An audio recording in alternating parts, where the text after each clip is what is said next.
नबी सल्लल्लाहु अलैहि वसल्लम दूध हमेशा रात को पीते थे। सोने से पहले दूध पियो, दूध पियो।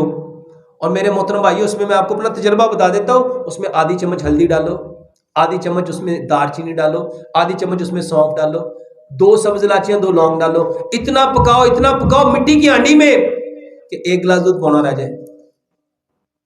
इसमें शहद या गुड़ मिलाओ, सोने से पहले ये पियो।